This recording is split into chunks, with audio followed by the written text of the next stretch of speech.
Dear Lionsgate, why did you bury this? Like, truly, why did you bury this? I want to know. Seth Rogen, you're one of the producers. Why did you let them bury this? This is really good. Hi, everyone. It's me, Grant, the movie and TV guy.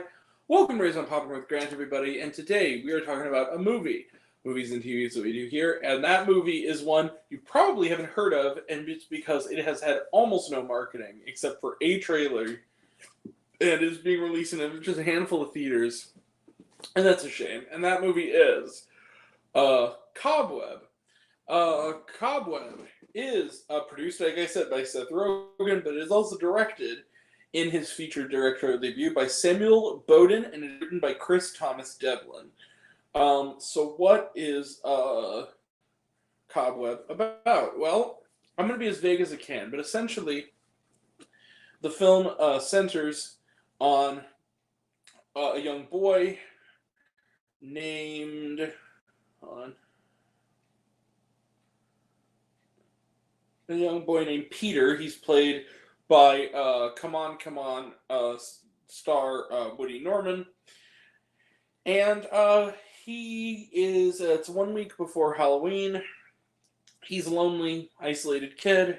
He lives in a house with his parents, Father Mark, played by Antony Starr, aka Homelander from The Boys, and Carol, played by Lizzie Kaplan, his mother.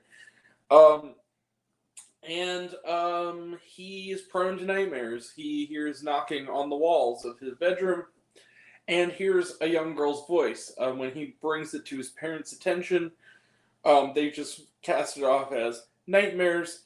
But there's something off about Mom and Dad, and very soon this level of fear of his parents catches the attention of his kind-hearted young substitute teacher, Miss Devine, played by Cleopatra Coleman, who goes kind of above and beyond what she's supposed to do to sort of help this kid. But in the meantime, when it turns out the parents are in fact hiding something, what they're hiding, who or what they're hiding, turns out to be way more sinister than he could have ever imagined. How will our young hero survive, and how will Miss Devine help him do so? And that is where I'm being vague on purpose. That's where I'm going to end it. So here's the thing. This movie's great. This Cobweb is fantastic. This movie, I had to go to the theater 25 minutes away. It is showing a couple times a day here. It's being put out by Lionsgate. It is getting, produced by Seth Rogen. Again, the cast is not necessarily like, it's a relatively, solid cast of people. And yet, I did not know this movie existed until it popped up on the showtimes, and I hadn't seen a trailer for it until literally Wednesday when I saw Terrifier. I mean, this movie, I bought my ticket for this movie before I even saw a trailer for it. This movie has no TV ad campaign that I can see.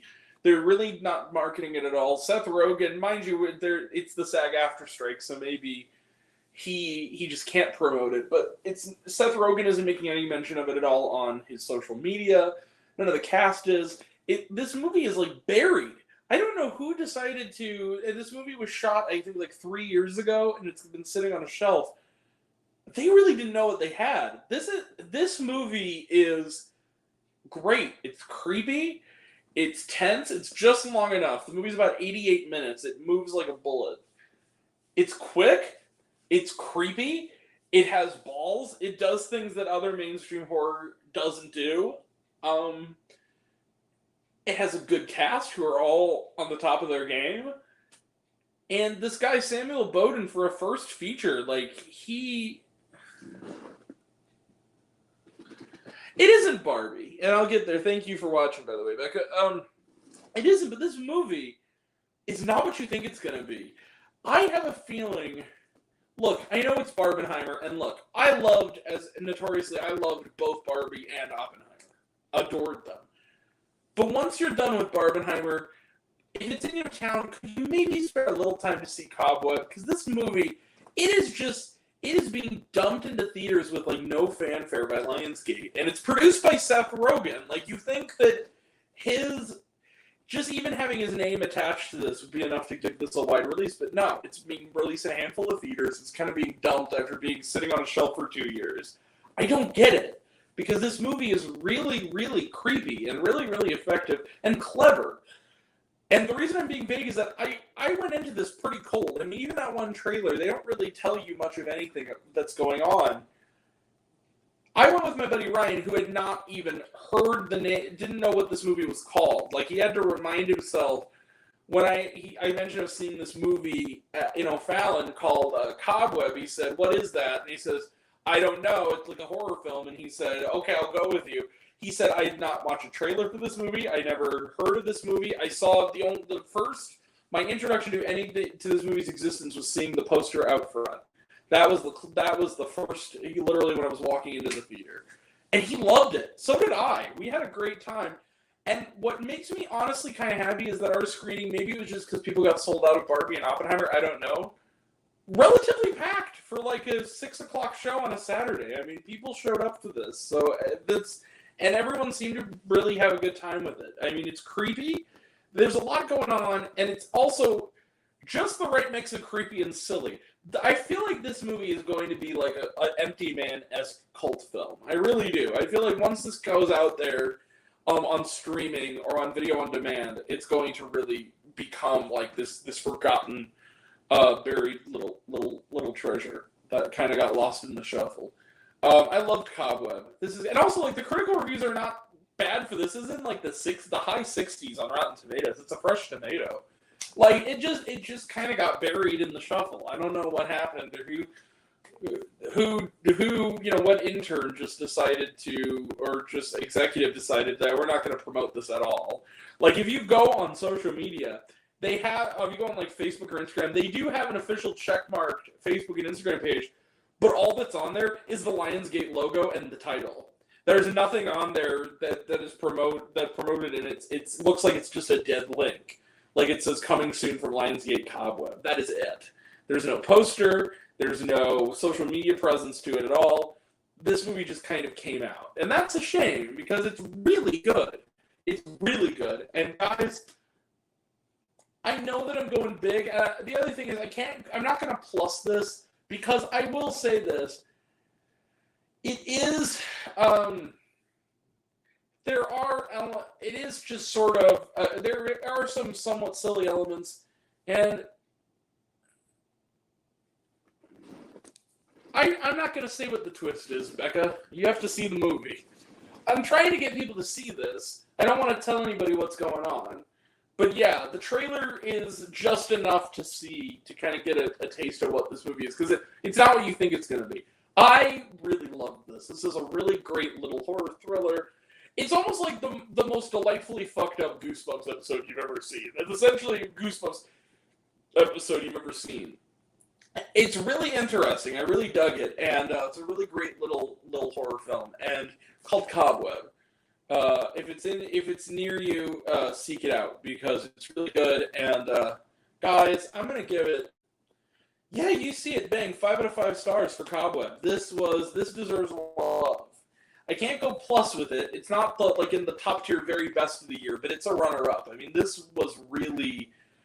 See Barbie and Oppenheimer first, but after you do, if you want to see another movie and you have another 90 minutes to kill, give Cobweb a watch. It's really, really good. Really, really good. All right. That being said, Cobweb, 5 out of 5 stars. Let's close the book on it. Trailer trash. Let's talk some trailer trash. Poor Things. Can't wait for that. The new Yorgos Lanthimos film. It's really good. The Equalizer 3. This was the Red Band trailer. Looks good. The first two are kind of like one of those in one ear, not the other movies for me, but I like Denzel Washington. Looks interesting. Next one, another Red Band trailer. The Baker. This looked dumb. This looked really dumb. It has Ron Perlman in it, and he's like the only recognizable name. And I like Ron Perlman, but like he's like the only recognizable name. It's like a really bad DTV Taken ripoff that somehow snuck into theaters. It looks really bad. The Nun 2, talked about it, looks good. The Last Voyage of the Demeter, which I believe also has Woody Norman in it, talked about it, looks good. Dear David, produced by our friends, running joke for the channel. our buddies at BuzzFeed Studios, the same geniuses who gave us My Fake Boyfriend, the weird, totally, Pride Month rom-com as algorithm, that came out the same, week as Fire Island, but it had, a fraction, not even a fraction of the charm of Fire Island, that had Dylan Sprouse in it, and it was just really dumb. And also Fall, which I hated, and I know I'm in a minority, but I don't care, I hated it. This looks really dumb. It's apparently based on a true story about this BuzzFeed blogger, I guess, who basically, he, Facebook cyberbullied someone on Facebook, and it turned out it was the account of a dead ghost kid who's coming after him. Just dumb. Looks really stupid. And then the last one, Retribution. This is the latest Liam Neeson action thriller. I can't lie. I know I've been burned before. I know last year both of his offerings were terrible. This actually looks like it has the potential to be kind of fun. It's Liam Neeson, and it's basically Phone Booth, but in a car. That's essentially what this movie is. It's Liam Neeson and his kids, and it's all in one day. And I think he's taking his kids to school, and an old enemy of his has put a bomb in his car. And if they leave the car, it'll trigger it. That looks kind of interesting, and they have to stay in the car and outwit the guy on the other end of the phone. That looks like it could be kind of fun. I mean, it's a standard plot, but it looks like it could be a lot of fun. I'm kind of a sucker for that kind of movie. So yeah, it looks like fun. And was there a Charmin? No, there was not. All right, we will be back tomorrow. We will have back-to-back reviews of the documentary Stephen Curry Underrated and The Venture Brothers, Radiant is the Blood of the Baboon Heart. And then Tuesday night, we will have part 2 of our midterm report, this time covering the worst films of 2023 so far, with some special guests. And also next week, we'll have reviews out the wazoo, including Zoe 102, Haunted Mansion, Talk to Me, The First Slam Dunk, and The Beanie Bubble. So that's all coming up. And then the week after that, we have Ninja Turtles and The Meg 2. So that's all coming up. And that'll all be next time. And until next time, I'm Grant, the movie and TV guy. I see it all, and I'm happy to share it with you. I love you all. I appreciate you all. I love class dismissed. Love you 3000. Be kind to one another. If you like this video, give it a like if you want to. Give it a subscribe if you want to. Give it the bell. I don't know what it does. That's what you're supposed to do, or so I've been told. Leave a comment, even if it's a Grant, I like waffles. It really helps out. And if you want to find me elsewhere, reviews, lists, and other fun stuff, you can check me out on letterboxd.com at RaisedOnPopcornWithGrant. Twitter, I'm at RaisedGrant. You can find me on Facebook, Raised on Popcorn with Grant. Instagram and Threads at Raised on Popcorn with Grant. Serialized, all one word, lowercase, Raised on Popcorn. Check out my podcast, Raised on Popcorn with Grant, the podcast, on Spotify and Anchor. Some of you already have, and if you haven't, take care of yourself, take care of your mental health. It's incredibly important, and I want to know down below, what did you think of Cobweb? Did you like the movie? Did you hate the movie? Do you think my opinion's good? Think I'm full of shit? Comment below, let me know. And until we meet again, we were all raised on popcorn. Make my extra butter. Catch you guys next time. Take care, everyone. Bye.